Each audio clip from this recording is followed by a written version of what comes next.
trying to stay focused while I'm smoking this weed. Just outside and they ain't got no dream, no. You start fresh till you start serving them fiends. Yo, what it do? What's good, YouTube, man? It's your boy SCL Vic. Welcome back to Stoner ATV, man. If you're a stoner, this the place to be, man. This is always gonna be, man. And I am probably SCG, man. And we back at it again. One another. I don't know what's going on, man. And next up, we got how an FBI agent infiltrated the KKK.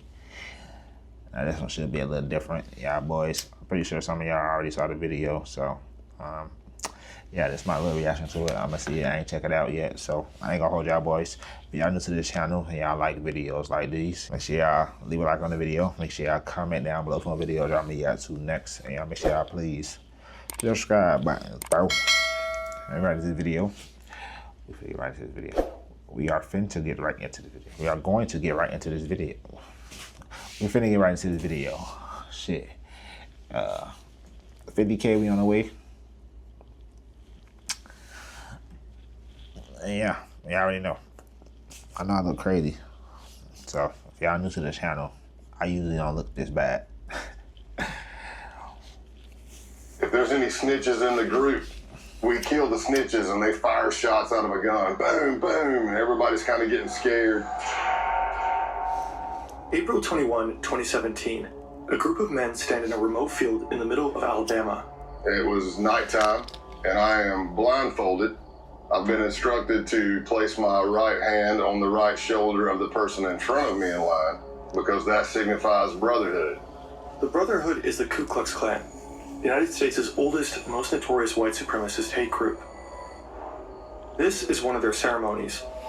What they don't know, one of them is an FBI undercover agent, and he's no lightweight, 6'4", 260 pounds, covered in tattoos. His nickname, Hillbilly Donnie Brasco. He's gone undercover as a contract killer, a contraband smuggler, an arms dealer.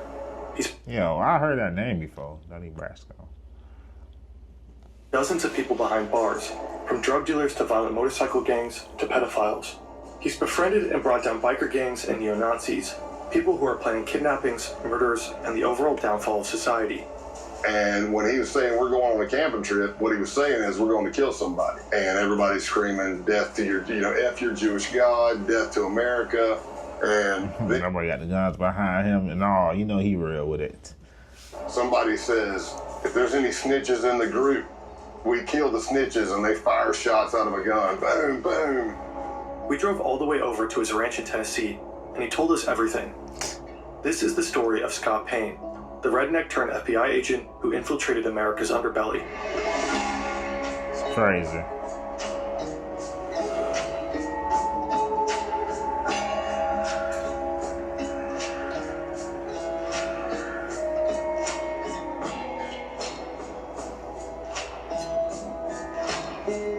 This should be good, man. They got a whole intro.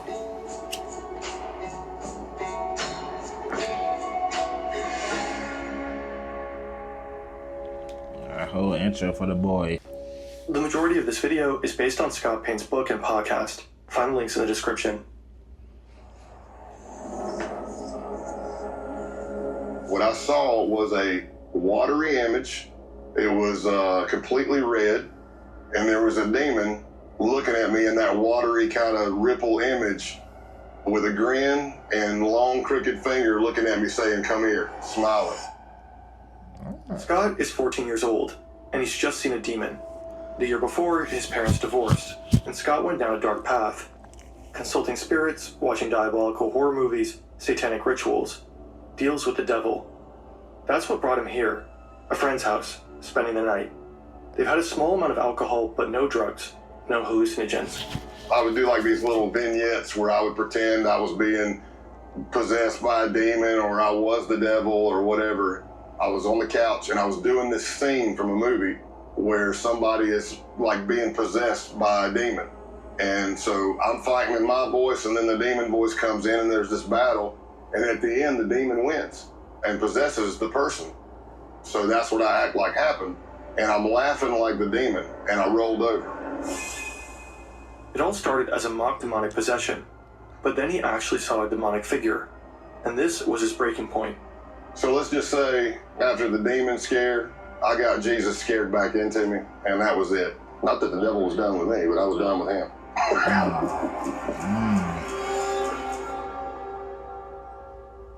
Halloween night 2019. This is Scott on his final major undercover mission. And this is a goat. It was stolen and is now at the center of a pagan ritual. It's been nearly 35 years since Scott's first encounter with the devil, but on this night the devil is all around him. And he's definitely not done with Scott. Now we're all in a circle around the goat. Somehow I ended up at the back of it. I don't know how. It's bad luck on my part, I guess, but I'm holding the legs of the goat. Damn. He's got this blade, and he's bringing it up and bringing it down in a practice swing, practice swing, practice swing. And finally somebody says, just do it. Eisen comes down with every bit of force he's got and hits the back strap of the goat, and I don't even know if it broke a hair. I don't know if it's because the back strap's too thick, the blade was too dull, but he hit it, and all you heard the goat was just go back, and I'm like, oh man, this is going to get bloody and bad real fast. The man swings again. Again. Nothing. Finally, the blade is replaced with a gun. I said, whoa, whoa, whoa.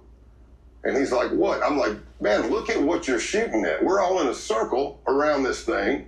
And then he looks, puts a round right in the head of the goat, and it hits the ground. Damn. So you think you're done? No, you're not done. Now they slice the throat of the goat, and they fill up a cup full of blood. Yeah, drink it. One of them pulls out a sheet of LSD.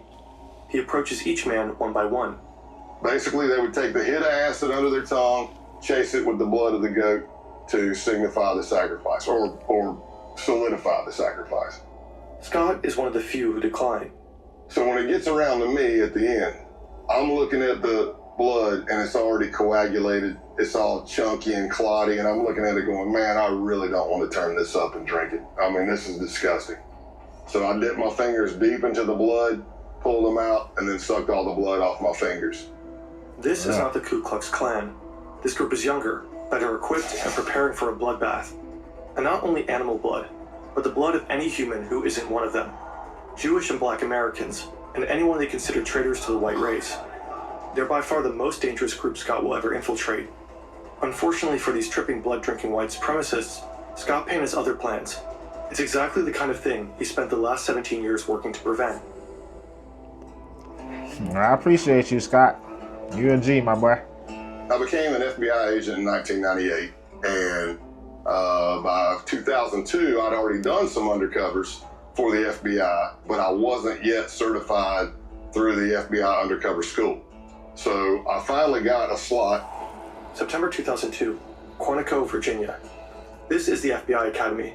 If you make it through the year-long application process, if you pass the physical and psychological assessments, the tests, the polygraphs, the interviews, the background checks, if you make it through all that, you end up here, in a 20-week training program. If you get through the 20 weeks, you become an FBI agent. Scott's been here before. Now he's back, about to start the training program for undercover agents. Getting admission to the program is hard enough. Graduating is even harder. Only about half the admittees make it through. It's a 2-week school with no days off. We're very big on sleep deprivation. You're going through multiple scenarios of all shapes and sizes. And there's only 20 slots for the class. Others break down. Damn. They make missteps during the high-pressure scenarios. They grow delirious and erratic from the lack of sleep. But Scott thrives. The sleep deprivation, the relentless roleplay, the grueling exercise. If anything, he feeds on it. Meanwhile, he's learning from his idols, legendary FBI agents like Joe Pistone, who spent 6 years undercover with the Bun No Crime family. But they don't always notice him. So I remember Joe Pistone coming to speak, and I was like a kid in a candy store, man. I'm like, oh my gosh, this is Donnie Brasco. This dude did 6 years undercover in the Mafia. Oh, okay. That's the real Donnie Brasco. Okay, I know I heard that name before. My bad for anybody. My bad, y'all boys. Because I don't know my history. My bad, y'all. He's teaching, but he has this thing where he keeps kind of wanting to walk right up to the desk. So he kept stepping on my feet. And, I was trying to get out of his way, And then finally, as he's teaching, he just looks down at me and he says, Jesus, kid, either you got the biggest feet I've ever seen or I can't see. And he throws a couple of bucks on the desk because he's like still in mafia mode. He throws a couple, he goes, hey, go get yourself a shine on me. And I just took my feet and shoved them under the seat, man. Joker Stone may have scuffed up Scott's shoes. What neither of them could have known at the time is that Scott would go on to fill Joe's. Yo, The FBI that's Academy crazy. trains agents to That's crazy how shit go in a circle. on bad actors. More and more of these criminals operate online. Scammers, identity thieves, fraudsters, the list goes on. Such criminals rely on your personal data, your name, your phone number, your email address, sometimes even health-related information. Most people aren't aware that their data has already been exposed and is actively being sold by data brokers online. Incogni helps solve this problem. Incogni scours hundreds of data brokers. Shout out to Incognito, bro. Limited plan website entirely is offered Cogni. So be Certified as an undercover in the FBI. If you're looking on paper, I really didn't jump out. Scott doesn't have a fancy degree. He doesn't speak any foreign languages. His nickname is Big Country, for obvious reasons. So he begins to work as an instructor at the school he just graduated from. Unorthodox, but it got him noticed by the right people. My boy look like bro for Walking Dead. I got his head smashed in. My bad. But yeah. I'm role playing in these scenarios, and people that are there who were senior undercovers are watching because they're trying to recruit for other cases. And that's how my name started getting out there. So after months, there's finally a possible assignment, one that Scott is perfect for. Sure, he's a redneck with almost no foreign language skills, not suitable for many undercovers, but he has something most other agents don't. He doesn't need to pretend to be a hard-living misfit. He is one. He knows he'll feel at home where he's about to go, but he has no idea how close he'll grow to the criminals he's been assigned to infiltrate, and how hard it will be to turn on them. People always have their own opinion of what undercover work is. Some people say it's acting, some people say it's lying. But essentially, this is the definition of undercover work. You are building relationships that you're going to betray. Facts.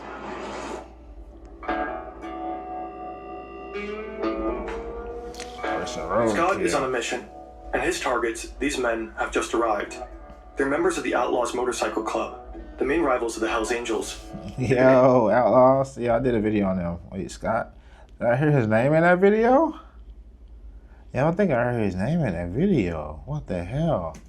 Within drug trafficking, prostitution rings, money laundering, the list goes on. And they're notorious for violence against rival gangs.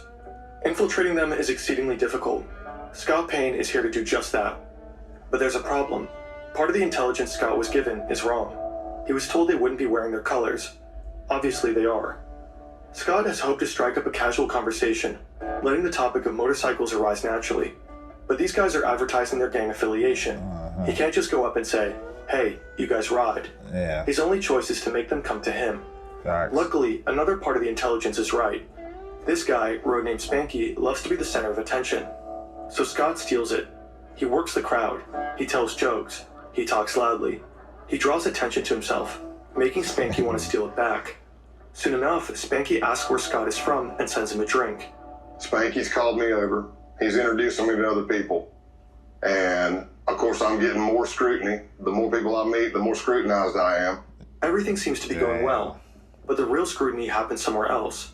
So I walk into the bathroom, and as I'm at the urinal, in a lot of bars, there's like a little box in front of the urinal, plexiglass. It might be flyers for a band coming up or a stripper coming to town or something like that. So I can see a little bit of a reflection. And I see this jacked, big dude come walking in. And I see him looking at each stall, and he's like, okay, that's empty. I see him looking under the stalls to make sure nobody's in there. And I'm watching this from a reflection. And then he comes walking up right beside me, and for a split second, I thought, oh, I'm getting jumped. I'm getting jacked right here. And that didn't happen. He says, so what brings you to Massachusetts? All undercover FBI agents have a legend, a detailed made-up backstory that they have to commit to memory. He's from deep South Texas, up in Massachusetts for work. He loves Harleys and whiskey, and his name is Scott Calloway. As it so happens, the guy grilling him in the bathroom is also named Scott. Scott Town. Damn. A lot of undercovers, you bond with people, especially deep undercover long term, but there's never been another person I bonded with closer than Scott Town. For a year and a half, Scott gets to know the Outlaws. He drinks with them, rides with them, fights alongside them. He gains their trust. He becomes their friend. They call him Tex. Scott's legend may be a lie, but the friendships are real. Scott Town becomes like a brother. He likes to drink, I like to drink. He likes to fight, I like to fight. He likes to ride and lift, I like to ride and lift. We completed each other's sentences. We were just kind of cut from the same cloth. They even both have a daughter who's the exact same age. Scott Town is kind of a doppelganger. The person Scott Payne might have become had he not gone into law enforcement. That's crazy. Another gang member, Brian De La Vaga, a.k.a. Now that's wild. You kind of damn near looking at yourself the other way around, like your life the other way. That's crazy. Line, also becomes a close friend of Scott's. He said, and these guys are my brothers, and I grew up around them. He said, but I really don't have that many friends.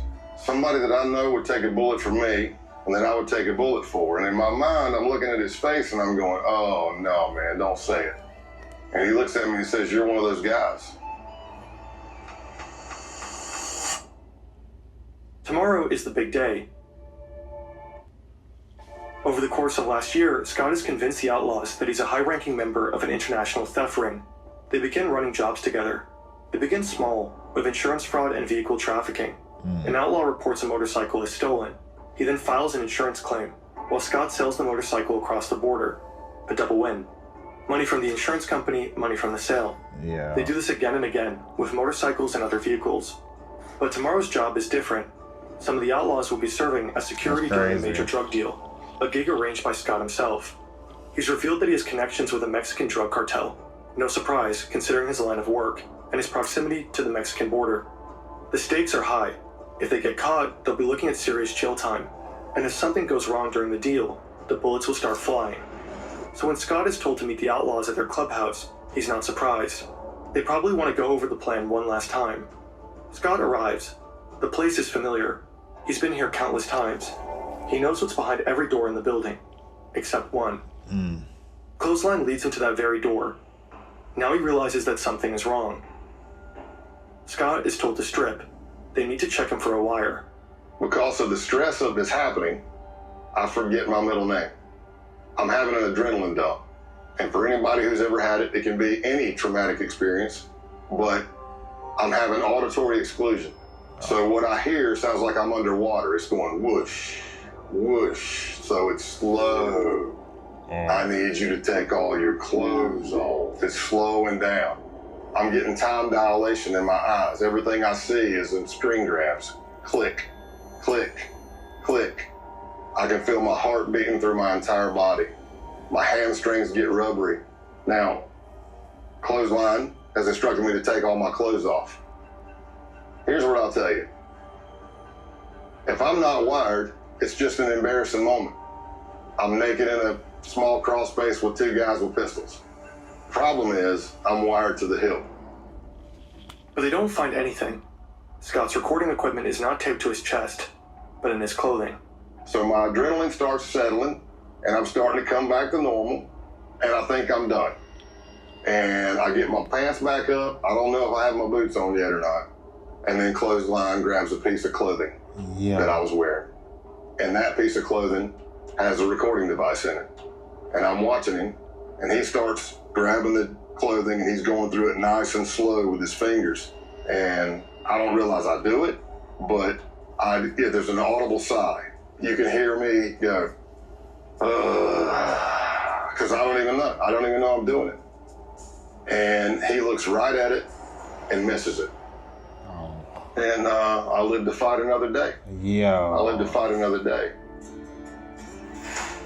That's crazy. That's Two wild. moving trucks enter the parking lot of the Brockton Holiday Inn. One is filled with drugs. The other is filled with money.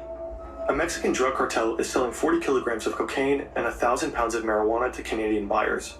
The Mexicans aren't taking any risks. They've arranged an American security detail, the Outlaws. Surveillance at every entrance.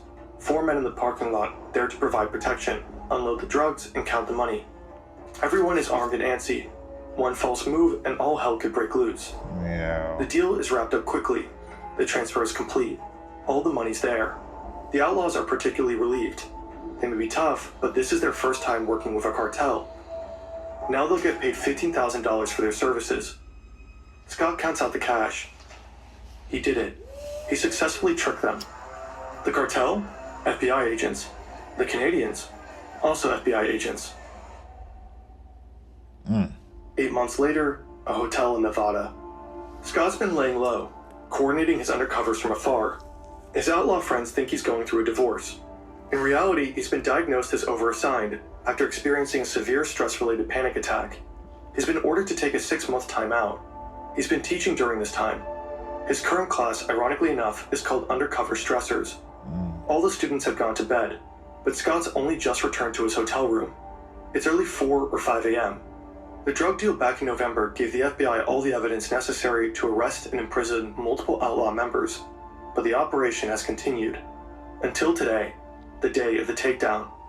Scott doesn't think he'll hear from any of them again, but then his phone rings. It's Scott Town, and he's concerned. He's heard some arrests were made, and he wanted his friend to know about it. He says he's going to take a shower and gather more information. He'll report back. And the last words we spoke to each other were, he said, "I love you, brother." And I said, "I love you too." And that was the last words I spoke to him. And probably about 45 minutes after that, a SWAT team hit his house and he went to jail. Damn. In the end, 15 outlaws were arrested as a result of Operation Roadkill. One of them was sentenced to 21 years in prison. Clothesline got Yeah, I think I covered that when I watched the Outlaws video, bro, if I ain't mistaken. 2.5 years. Scott Town, 7. The outlaws never saw their friend Scott Calloway again.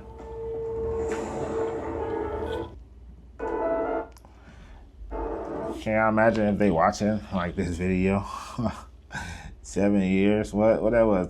2007. Like, can y'all imagine? Like, if they watching this, bro, that's crazy. The Ku Klux Klan emerged in the wake of the American Civil War. From the very beginning, they were racist to the core, raining terror and death on black Americans.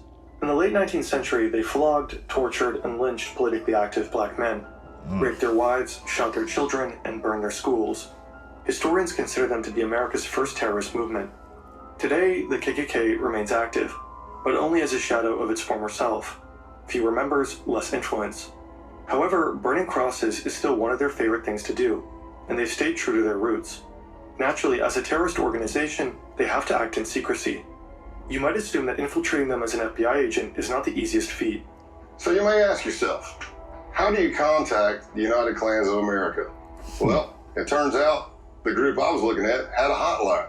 Scott starts talking to a guy named John Jack, a Klansman whose passion for Jack Daniels earned him this nickname. Scott tells him he's got the number from a group of bikers he met at a gas station. It's a plausible story. Scott looks the part, and his time with the outlaws taught him how to play it. Biker gangs and white supremacists often run in the same circles. Jack starts talking about this rally that's coming up. Vendors, burning crosses, country music, the usual. But there's a problem. He said, "I'm not gonna lie to you, Scott.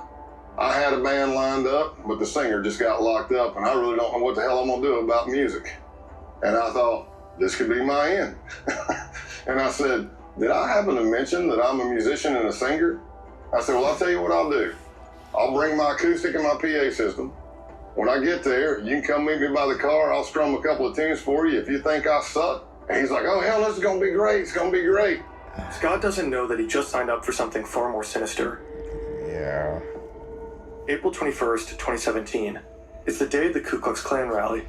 I got lost multiple times until I finally drove up on this empty, lot fenced in the middle of nowhere, but it wasn't hard to spot because the Nighthawks, which would be the Klan members in all black, who were the security force, are all standing at the gate with guns. And a lot of these people were felons. Scott's ready for an interesting time. He's been to plenty of biker gatherings, and perhaps this will be similar. During his mission, Scott will be taught the KKK's constitution and bylaws, studying the Black Klansman Handbook, which he'll learn to refer to as the Kloran. He'll become familiar with the original mystic insignia of the Klansman. He'll learn this all in class with a K, so that he can pass the K-Uno test, a prerequisite to getting fitted for a robe. K-Uno stands for character, honor, duty.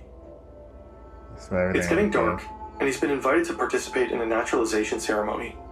He has no idea what this means, but all the newbies are doing it. He'd stick out if he didn't. And that's how he finds himself in the middle of a field, blindfolded, holding the shoulder of the man in front of him, a gesture meant to signify brotherhood. They are told to raise their right hands and repeat an oath. I do swear from this moment forward And then they tell us to get down on our knees. to fostering the welfare of the white race, So I'm on my knees, blindfolded. and further the work of America's greatest movement. They take my blindfold off, and there's a Ku Klux Klan member in a green robe. And he has this sword, and he kind of knights me. The United Klans of America. And then we all hug, and there's like a little bit of a celebration, and I'm not sure what happened. And then it hits me as I'm walking to my truck. I'm like, I think I just joined the damn Klan. Yep, that's what that was. So I got naturalized in the Ku Klux Klan that night. Scott's time at the KKK will end up being relatively short-lived. The case isn't really going anywhere. And there's another group coming into focus, a far more dangerous one. In the FBI, we started encountering more violent type extremism, not the KKK types. We're talking advanced neo-Nazism. And it led me to an accelerationist group called the Base. The base mission will provide to be far more extreme than anything Scott has ever seen. The network of violent white An extremist supremacists. group known as the Base. Violent neo-Nazi terrorists. Paramilitary group called the Base. Like, huh? It's crazy. On August 11th, 2017, crowds of people marched through the campus of the University of Virginia in Charlottesville, chanting racist and anti-Semitic slogans. They were protesting the removal of a statue of Robert E. Lee, the famous Confederate general. The next day, they were met by counter-protesters, and things quickly turned violent. Then they turned deadly. A white supremacist drove his car into a crowd of counter-protesters, injuring 35 people and killing Heather Heyer. For some, the Unite the Right rally was a wake-up call, surprising proof that white supremacy persists in America. To others, it was a grim reminder, and frightening evidence that white supremacists were feeling emboldened enough to come out of the shadows. The first accelerationist group emerged in 2015.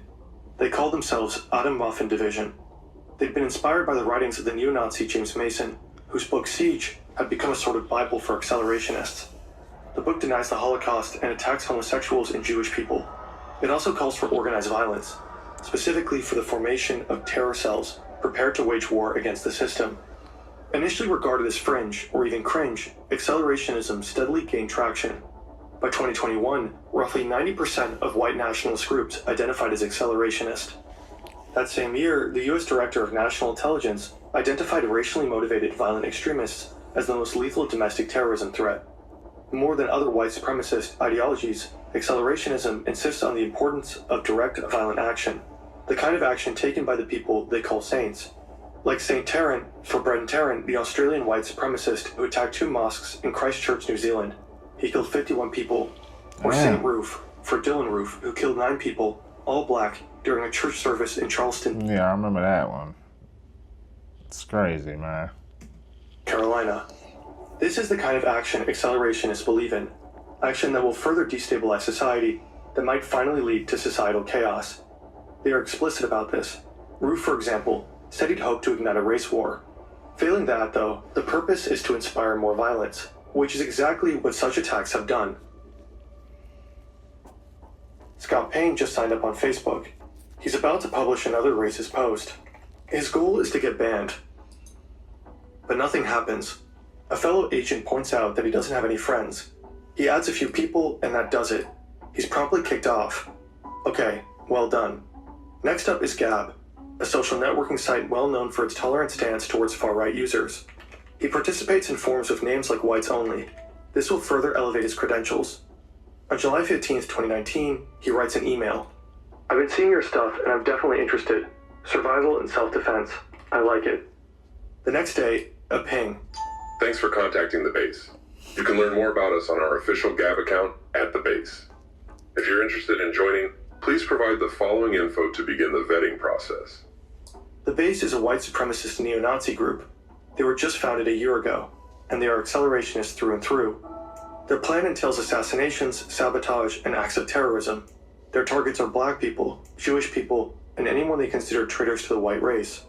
They want to do guerrilla warfare tactics, so it's murdering people and disappearing. It's poisoning a water system, taking down a power grid, derailing the train, anything to cause chaos.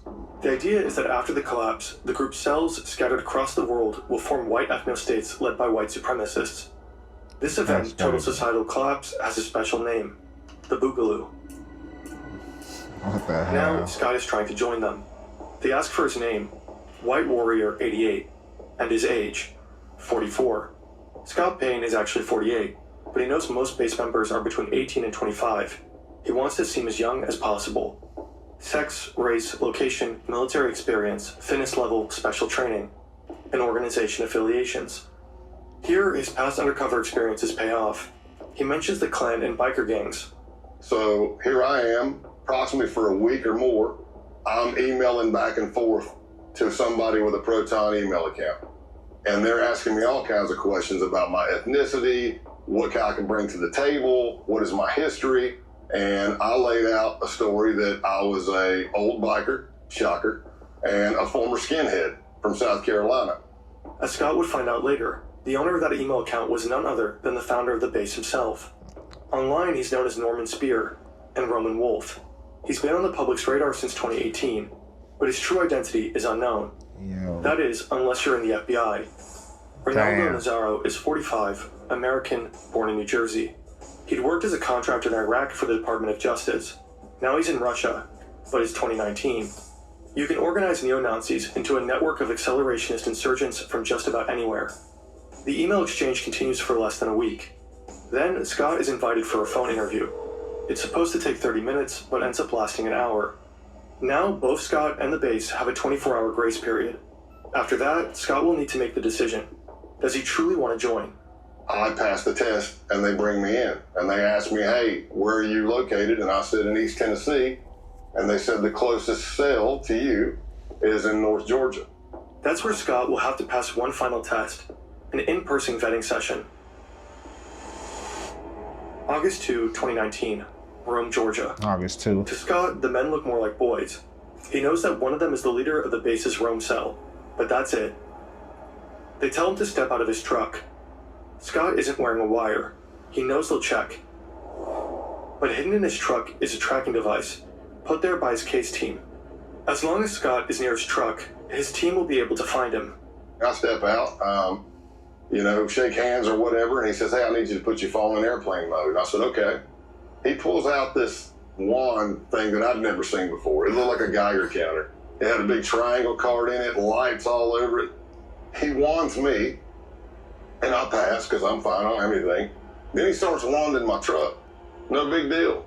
Until he starts going to the back driver's side of my truck, which is where the case team placed my tracker. That thing he's holding in his hand starts going crazy. Yeah. The closer he gets to the back of the truck, it starts beeping, beeping, beeping, beeping, beeping, beeping. I see colors going on it. I'm like, oh no, man, it's picking up the tracker. Scott braces for a fight. Yeah. He's alone. His team knows where he is, but they have no idea something is wrong. But he gets lucky. The other guy wonders if the device is picking up the power lines. And he walks over, and he goes crazy. And he's like, damn it, yeah, whatever he says. Yeah, it's the power lines. Hey, follow us to another location. Scott has to act fast. He has to get the tracker deactivated. And I'm calling the case team, and I'm like, hey, you need to shut that tracker off. And at first, they're like, well, we can't shut it off. And I'm like, you have to shut it off. And they're like, well, if we shut it off, we're not sure. What if we can't get it back on and we lose you? I said, here's what I'm telling you. Whatever they have is picking up the tracker. If you don't shut it off, this is going to be a very fast undercover because it's going to be over as soon as we get to where we're going. They arrive at an abandoned concrete plant. And I'm thinking to myself, oh, this is great. How many movies have I seen where somebody's killed in an abandoned concrete plant? I hope they got the tracker off. They pull out the wand, they wand me, and I passed. Scott is in. Yeah, it's like 2 instances, right? That is crazy, bro. At this point, Scott's been around the block. The outlaws, the Ku Klux Klan. But nothing could prepare him for what comes next. Scott has been with the base for over 2 months now. 2019. As a boy, he loved camping with his parents and friends. He'd explore the woods, go fishing. But the camping trip he's just been invited to isn't like the ones he used to go on. The list of things to bring contains some unusual items. Weapons, ammunition, and the same kind of camouflage. Fleck Tarn, worn by the German military. This is no ordinary camping trip. This is a hate camp, an extended training session to prepare members for the Boogaloo. Hand-to-hand combat, weapons drills, grappling. By now, Scott has attended a number of similar training sessions, but this one is different. It's longer, 3 to 4 days, and it's bigger, with base members coming in from around the country. Texas, Alabama, Michigan, Delaware. He's familiar with many of the men he'll be camping with. At least he knows most of their online pseudonyms. Can't Go Back, Ison, Punish Snake, Dima, Big Siege, Zoomnat. All from out of state. And of course he knows his fellow Georgia cell members, Helter Skelter and Pestilence, who vetted Scott back in August with the cell leader himself. TMB, the militant Buddhist. Everyone knows Scott by his code name, Pale Horse. When you're an undercover agent, some cliches are true. Scott has learned to expect the unexpected, yet he fails to expect what would happen at the Halloween hate camp. I wake up to pounding on my window. Pale horse, you gotta wake up, you gotta wake up. I'm like, what's up, man? What's going on? They're like, hey, you gotta get out here and see this. I've been doing undercover since 1996 at this point. And I've never been with a group of people. Since I was born. Damn, that's crazy. Where I had to burn Bibles, burn American flags. I damn sure wasn't part of a group that went out and stole a goat and we sacrificed it at a pagan ritual and drank its blood. And I did all that in 3 days with these guys. Damn. After they decapitated the goat, the group comes together for a barbecue. They roast the goat over an open fire and have it for dinner. Yeah, imagine what you was doing on 2019 on Halloween, bro.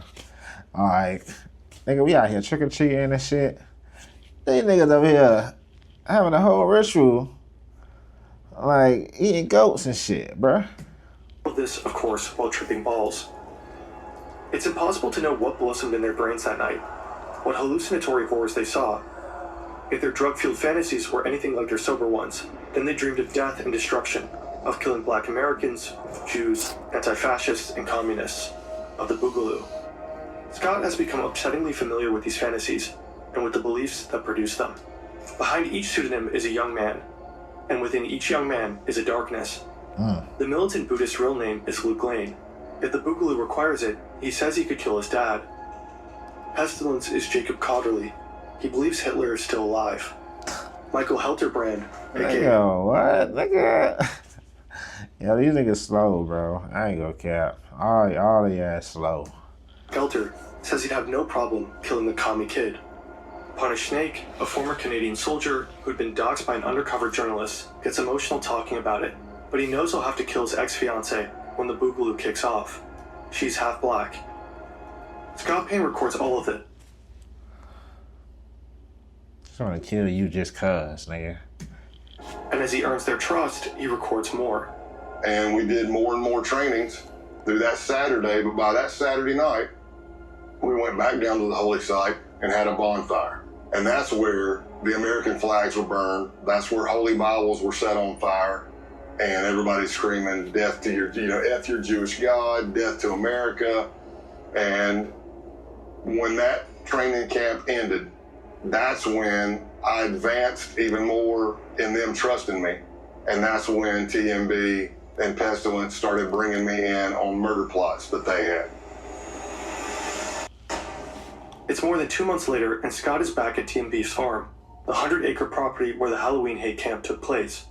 For the last few weeks, TMB has been talking about another camping trip, but he's been cagey. He doesn't want to share information via chat. Scott has convinced him to meet. He wants details. It turns out the camping trip isn't a camping trip. It's a hit job. TMB creates a separate chat room called the camping trip. And when he was saying we're going on a camping trip, what he was saying is we're going to kill somebody. Their target is an active Antifa couple in the Georgia area. It was going to be me, TMB, Pestilence, and Helter Skelter. And we were all going to make entry into the house. TMB wanted me to go with him to kill everybody, while Helter Skelter would be covering out the window to make sure no cops were coming and stuff like that, or help. And then Pestilence was going to set the house on fire. But in the planning of everything, at one point, Helter Skelter says, hey, if you don't mind, I'd like to pop my cherry on this one. that confused me because it means something completely different to me. And I'm like, what do you mean? And he said, I would like to actually put a bullet in somebody's head as well. After casing the house, they begin the next phase of the... You talking about that means something totally different to me. Yeah, we know what that means on our side. Like, obviously. See, you're a real nigga, Scott. I fuck with you, boy. Plot. Planning. It was pretty extensive. Like, you go to a camping site, we leave everything digital, everything phones, everything there. We go scrub ourselves at a pay-by-the-hour motel. We tape our pants to our shoes, our gloves to our shirts, Vaseline on eyebrows and facial hair. See, this is all to avoid leaving DNA. Yeah, so you don't drop no DNA, drop no hair. Yeah, that's crazy. For law enforcement. At one point, TMB had done research, and he said that he read that the first time somebody kills somebody, they lose control of their bowels. So he was suggesting that we all wear adult diapers. I didn't tell him that I'd killed somebody before, but I told him I think I'm okay. I don't need any diapers. I was just as shocked when I got brought in on this murder plot as most people were. But while this is going on, the Baltimore cell, which is Can't Go Back, and Eisen and Punish Snake, are planning to go to this Second Amendment gun rights rally in Virginia that they thought was going to be the kickoff of the Boogaloo and the D-Day, the race war. Their idea was they knew you're going to have a bunch of Second Amendment people there, militias, 3%ers. You're going to have cops. You're going to have protesters. What if you pop a couple of rounds into that crowd, nobody knows who's shooting at who, and everybody starts shooting each other? That could be the set-off. Scott and his team know they have to stop him, and there's no time to lose. The pro-firearms rally is on January 20th, 2020. That is so stupid. That didn't even make no sense. Like, what? Just a few months away. They jump into action. The next weeks are a flurry of activity, meeting, coordinating, and planning. Finally, the day of the bust arrives. It's a Wednesday, and I'm in Rome, Georgia. I pick up Luke, who's TMB, to go to lunch. And we pull out, and as I'm driving down the road, I knew what my ruse was going to be. I was going to say something was wrong with the truck, but sure as you know what, the truck made some loud sound I've never heard. I didn't hit anything. Something just went, and I was like, did you hear that? He's like, yeah, and I go, man, if my brake calipers are frozen again, I'm going to be, because that did happen. So I took a left out of his neighborhood, pre-planned by the SWAT team, and I pull up tight to a fence, and as I go, hey, I'm going to get out and check the truck. So I'm walking around the back of the truck, another vehicle pulls up, he doesn't know who they are, I know who they are, they're part of the case team. And the guy says, hey, man, you need any help with that? And I look up and I'm like, oh, my gosh, I can't believe it's you. What are you doing in Rome, Georgia? He goes, what are you doing here? I'm like, man, I haven't seen you. And as I'm doing that, there's the distraction. Here comes a Bearcat with a SWAT team over the hill, barreling down the hill. But Luke's looking at me, not at the car coming. And when that thing's coming, I jump in the back of the agent's truck and I'm like, go, go, go. And you could hear the SWAT team giving commands. And luckily, the arrest went down without an incident. That's crazy. Morning, SWAT teams arrested Eisen, Can't Go Back, and Punish Snake. Essentially, we kind of tore down the base. Yeah, like the main, I ain't gonna lie, because they like the main, they like the triangle of that shit. Like these 10 niggas. AKA TMB was sentenced 10, I can't say that, I don't want. 6 years in prison. Jacob Cotterly, Pestilence, got 13. William Bilbro, Eisen, 5. Patrick Matthews, Punish Snake, and Brian Lemley, Can't Go Back, 9 years. According to a recent Guardian article, the base is enjoying a resurgence. Its founder, Ronaldo Nazaro, continues to live in St. Petersburg. Scott retired in June 2021. At his retirement ceremony, attended by friends, family, colleagues, and top FBI brass, June 30th was named Scott Payne Day. Yeah, that's crazy. Ain't no way these niggas not watching this and watching you, bro. Like I be on point still, but I see you got the fine stuff, so you good, bro. Okay, shout out to my boy Scott, man. This one was crazy. Y'all let me know if y'all like the videos like this. I will check out some more, bro. But that's it for this video. Y'all make sure y'all be liking the video. Make sure y'all comment down below for a video drop me got 2 next. Y'all make sure y'all please hit that subscribe button, bro. And we out, man. Starlight TV.